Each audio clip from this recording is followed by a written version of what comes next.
Let's talk about what you should do if your employee asks for a specific dollar amount raise and you're not sure what to do in this dilemma. So this is something that comes up all the time. For example, I had a coaching client whose dental assistant is asking for a $5 raise and she feels like she can't afford that. So first of all, I would remove all emotions from this and I would decide, is it something you cannot afford? Is it something you feel like you cannot afford? So the way you remove the emotions from the situation is by looking at financial reports, that is a profit and loss statement. So look at your profit and loss statement for the past 3 to 6 months or maybe a year and go to total employee compensations to your revenues. For example, in dentistry, total employee compensations to collections should be 25%. So look to see if your numbers are under or below that, but it should be somewhere around 25%. So if your percent for total employee compensation is under 25%, then you can afford a raise. If you're over, let's say 28%, then it's possible that you can afford that raise according to your profit and loss statement. Now, once you consider this, you also have to consider something else, that is how much it's going to cost you to replace that employee if she leaves. Because it's possible that, you're at 27% of total employee compensation and you feel like your total employee compensation is already too high, but if you lose a key employee, your revenues and your collections and production is going to drop, then it's going to cost you even more money than just keeping her. And actually looking for a new employee and training them and hiring them, and who knows if they will even work out, it may cost you a lot more money than actually if you just give her the raise. Now, a lot of people also recommend to maybe counter with some kind of a compromise. So if she asks for maybe a $5 raise, you counter with a $3 raise. And is that a good idea?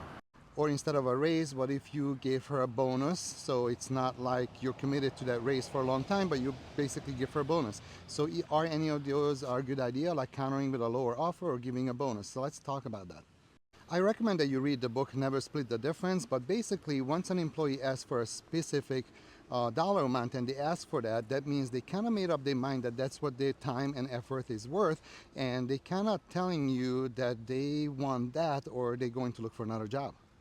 So in general, if you do anything else, you counter with an amount that's less than that, or you do like a bonus, or you pay for like maybe health insurance or something like that, it is not going to be what they're asking for. They're basically not so much asking for something, but they're telling you that I think this is what I'm worth, and I'd like you to give this to me, or I'm going to look for a different job.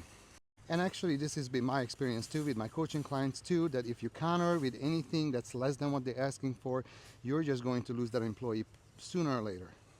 So my recommendation would be is to match at least what they're asking, or actually give them more if financially you can afford it. If you cannot afford it because your expenses are already too high, you may just have to tell your employee that, I just can't afford it. I'm sorry if you have to lose you. Just be prepared that you're going to have to replace that employee. If you don't give them that raise, most likely they are going to find another job. On another hand, if you decided that you can afford the raise, or it's going to cost you more money to replace this employee than to train and find a new one, then what I would do, I would give them at least what they're asking for, and possibly even more, like maybe 10% more. That way you kind of also showing appreciation for their value, and you kind of not offending them by offering them less than what they have in their mind that their time is worth. If this is something you struggle with, I'm Dr. Nagy. I do coaching and mentoring for dentists as well as individuals and small businesses to help them build success and prosperity with better habits, and do that while they're living their best lives.